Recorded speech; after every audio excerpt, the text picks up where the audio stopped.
Welcome, one and all, to the first annual Midnight Moth Mystery Society Halloween soiree. Well, in this case, one is all, since the rest of the gang couldn't make it, but we'll have a great time, just me and you. Yeah, I know. I'm kinda bummed the others couldn't make it too, but a spontaneous road trip across the country is kind of a hard sell, I guess. For those who lack dedication to a good Halloween mystery, anyway.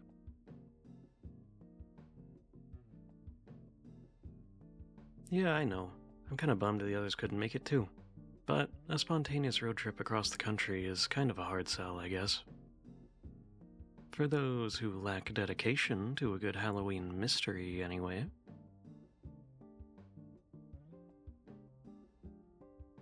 Of course! Did you think we'd really come all this way just to hang out in Salem, Massachusetts for a couple nights if there weren't a mystery afoot? Please, it's like you hardly know me at all.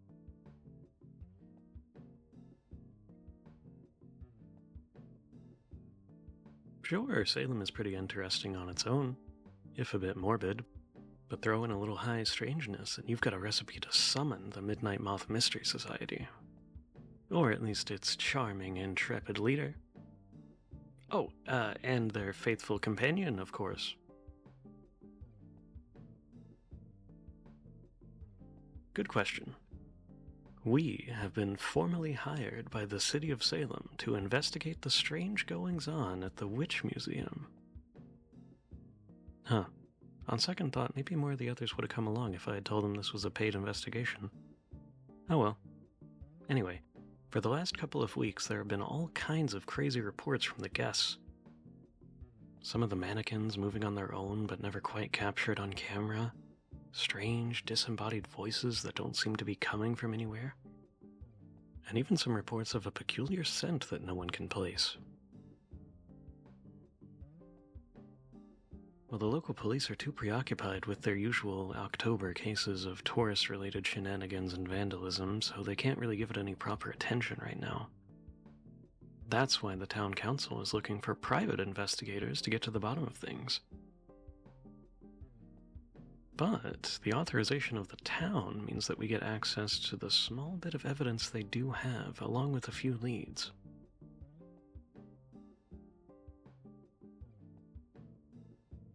Well, it doesn't take a genius to assume that someone working for or with the museum might have something to do with this, so we've got some basic information on each staff member.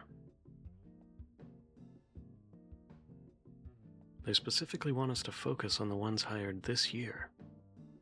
Let's go over the list. Let's see, we've got Frank Sims, the new bookkeeper. He's an older guy with a background in accounting. Nothing particularly noteworthy in his file other than the fact that he's often short and confrontational with the other staff. Doesn't seem to like his job very much. There's Gray Langley, a university student working as one of their tour guides.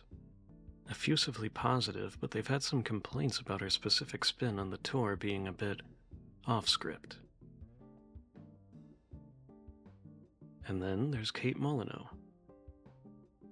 She's working as the new gift shop manager as of the start of this month. Seems like suspicious timing, but it could be a coincidence. Nothing but high praise in all of her notes, though. Apparently gift shop sales are up 15% since she started. We also have copies of the eyewitness reports. And when I spoke to the head of the city council, he told me we could swing by his office and grab some spare keys. He also happens to be on the historical commission, so he was able to swing that for us, along with unfettered access to the museum after closing tonight. Oh, it's all just so exciting, right? Our first ever Halloween investigation, and we get to solve the haunting of the Salem Witch Museum. Oh, I can hardly contain myself. Save the energy for the investigation. Smart thinking, partner. Well, you ready to get to it?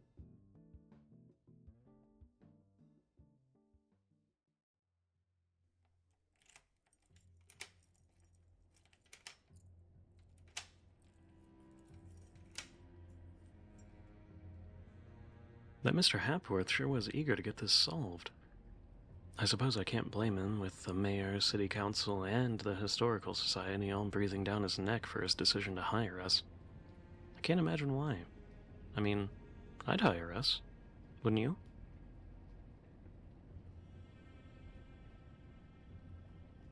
This place sure is spooky at night. I wish I could have turned on more lights, but we can't risk tipping off anyone passing by that we're here. You never know when the perp might stop by to set up something new. It'd be great if we could catch him in the act. You're sure nobody watched us walk in here, right? Good.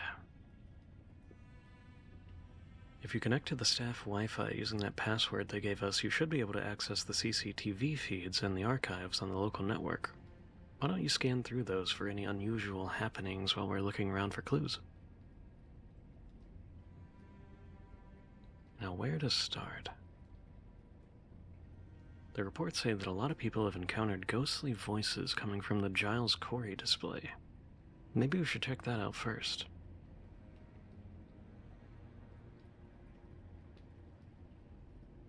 You know, there may not have been any actual witches in Salem, at least none of the poor folks who got caught up in the hunt, but there were some badasses.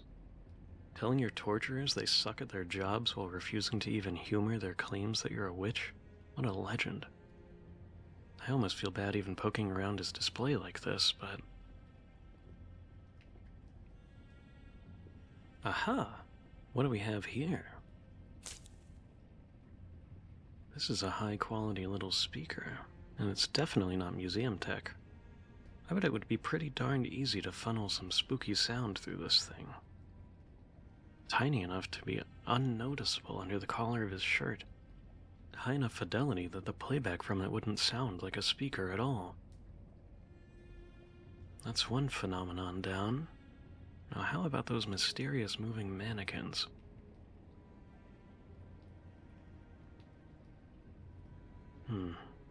Wait a second. Do you smell that? It's gone. Almost smelled a bit like gasoline, but less potent. Let's go check out the courtroom display next. That's where they've had the most reports of the mannequins moving on their own. You found anything with the security footage? Well, keep at it. We'll get to the bottom of this yet.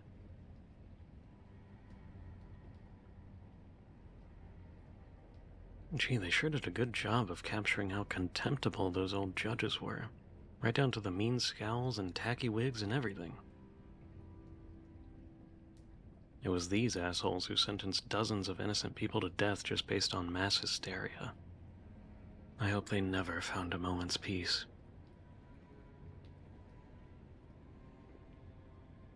Anyway, I'll check out the display. You keep browsing footage, alright?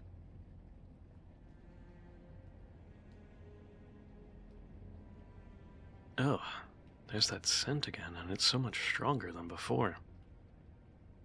It just gets worse the closer I get to these mannequins. Hang on.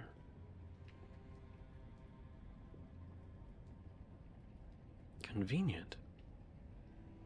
It's almost impossible to smell back here from behind the ropes where all the tourists would be. A keen nose could be able to pick it out, though, but maybe not enough to identify it. That explains those reports. It's certainly not gas now that I can smell it a bit better. Much more like varnish, actually. Time to check out the mannequins themselves. I wonder.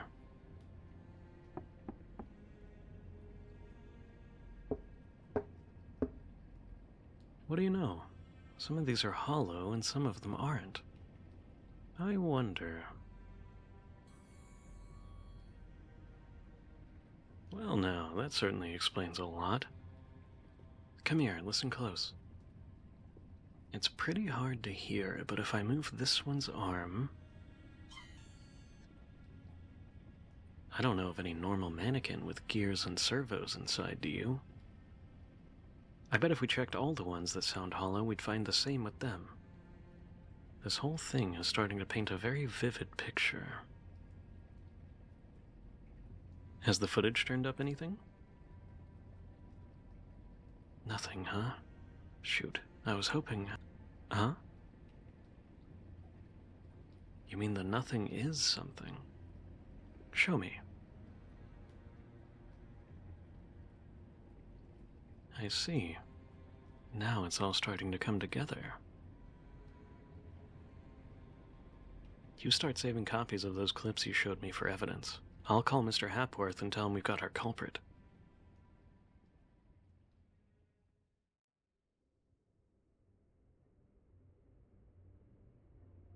I appreciate you meeting with us so late, Sheriff. I know the whole city was a little skeptical about hiring private investigators for this, but I think you'll agree that we've got this one dead to rights. Yes, sir, we do. The person behind this haunting of the Salem Witch Museum is none other than Gray Langley. Museum employee, tour guide, and most importantly for our case, university student. I didn't think much of it when I first read her file. To be honest, I was more interested in Miss Molyneux, what with her just starting this month and the haunting driving sales in her gift shop so well. But that was nothing but a red herring. Miss Langley is not just a university student. She's an honors-level engineering student at MIT who conveniently is minoring in American history, a fact which she used on her job application.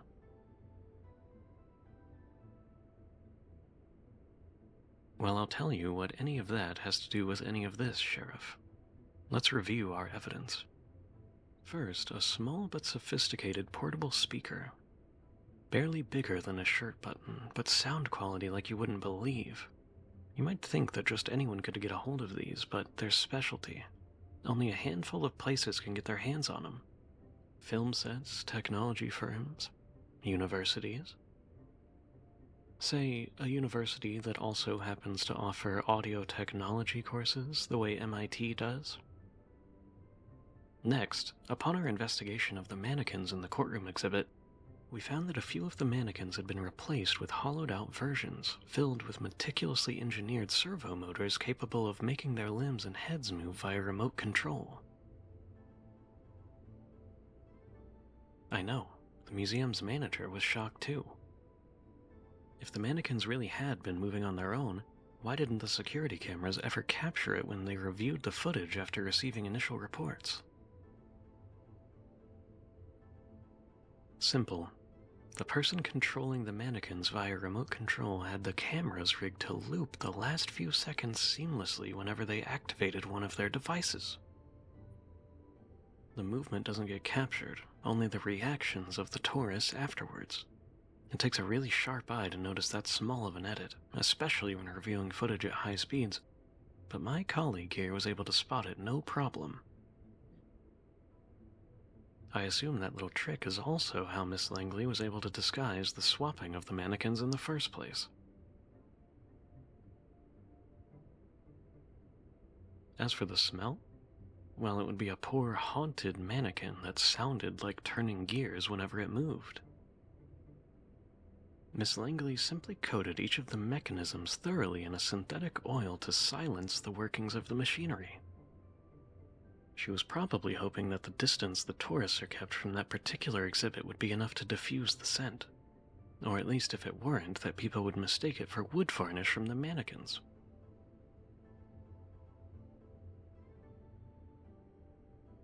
Pretty solid case if you ask me, Sheriff. But it's at least enough for a search warrant from even the most skeptical judge. I guarantee if you search Miss Langley's home and lab at the university, you'll find just about anything you could need to verify. But you're right. We have the who and the how, just not the why.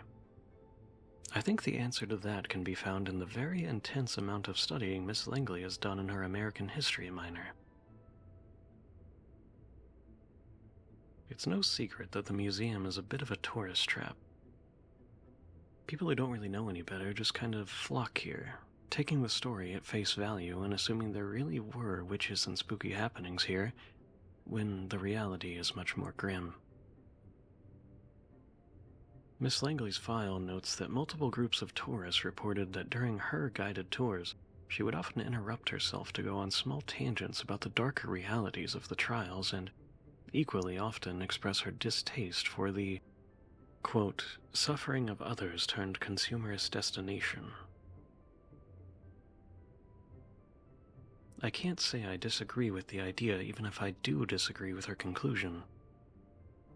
It seems to me that Miss Langley let her compassion for those lost to the witch trials cloud her from seeing what benefit a place like this can actually have.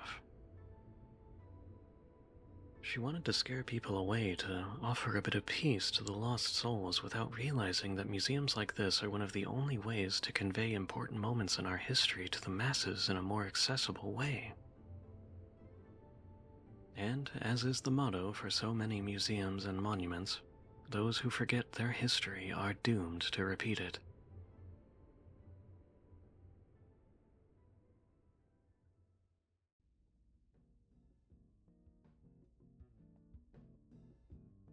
You know, I'm almost a little disappointed. We solved the big mystery in only one night. Yeah, you're right. She's still gotta go on trial, I suppose, but they did end up catching her pretty red-handed with the old mannequins tucked away in a storage closet at her lab at MIT. Even barring the other stuff like the same brands of oil and servos, well, that's about as damning as it gets. I hope they don't go too hard on her, though. She didn't hurt anyone, and, well, her heart was in the right place. Plus, who knows? This could be the start of her career as a practical effects artist. Still, this is exciting. I can't believe the Midnight Moth Mystery Society is on the board with one perfectly solved Halloween night mystery. I so hate that the others couldn't be here. I'm glad you joined me, though. I couldn't have done it without you. No, I don't just mean the security footage thing. I don't know if I could have gone poking around the creepy mannequins in the near dark all by myself. Anyways, make sure you rub it in the others' faces when we get back so they know just what they missed out on.